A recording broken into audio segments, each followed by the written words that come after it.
नमस्कार, आप देख रहे हैं नेक्स्ट 9 न्यूज नेशन और आपके साथ मैं हूं क्रांति सिंह। जब दो बिल्ली लड़ती है तो इसका फायदा किसी तीसरे को होता है। इन दिनों ऐसा ही देखने को मिला रूस यूक्रेन की युद्ध में। इस युद्ध का फायदा भारत को पहुंच रहा है क्योंकि भारत ने अपनी नीति स्पष्ट कर रखी है, जिसकी वजह से इस युद्ध में जहां विश्व के अन्य देशों में उथल पुथल मच गया है, वहीं भारत की पहचान पूरे विश्व में बढ़ी है। आपको बता दें कि मॉस्को की निंदा करने और पश्चिमी नेतृत्व वाले प्रतिबंधों में शामिल होने से इनकार करके मोदी ने भारत के वैश्विक कद को ऊंचा करने में कामयाबी हासिल की है।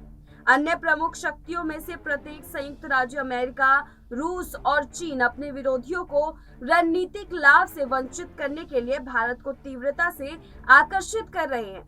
वहीं मोदी और उनकी हिंदू राष्ट्रवादी सरकार निश्चित रूप से गति को बनाए रखने की कोशिश कर रही है।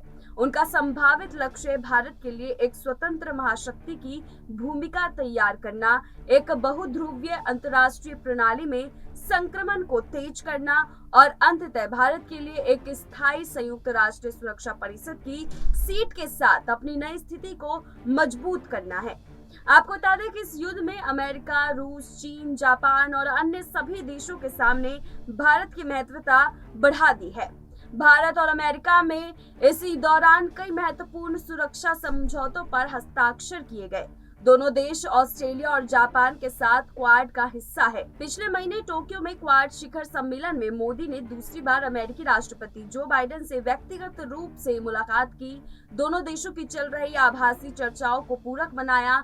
दुनिया के दो सबसे बड़े लोकतंत्रों के रूप में भारत और संयुक्त राज्य अमेरिका ने अपनी समृद्धि साझेदारी के दौरान नियमों पर आधारित उदार अंतर्राष्ट्रीय व्यवस्था को बनाए रखने में अपने साझा मूल्यों और चीन को नियंत्रित करने में रणनीतिक रुचि को आगे बढ़ाया है। यहाँ आप ये भी जान लें कि पिछले कुछ महीनों में भारत ने भी संयुक्त राष्ट्र में बार बार परहेज करके रूस के साथ अपने घनिष्ठ संबंधों को बनाए रखा है।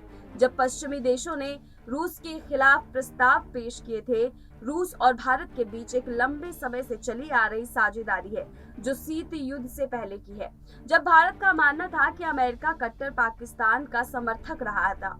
भारत ने हमेशा रूसी समर्थन की सराहना की, विशेष रूप से संयुक्त राष्ट्र सुरक्षा परिषद में, जहां जम्मू और कश्मीर के क्षेत्रीय स्थिति नियमित रूप से सामने आई। आप देख सकते हैं कि भारत ने एक तरफ जहां विश्व भर में अपना परचम लहराया है, वहीं दूसरी तरफ दोस्ती का एक नया आयाम भी तय किया है।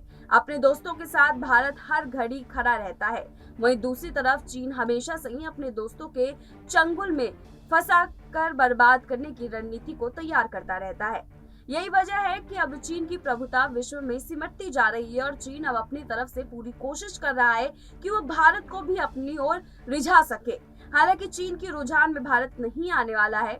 भारत चीन के साथ सामान्य रिश्ते बना करके तो चल रहा है, लेकिन उसके रुझान में नहीं आएगा। फिलहाल ऐसी तमाम अपडेट्स के लिए देखते रहिए नेक्स्ट 9 न्यूज नेशन।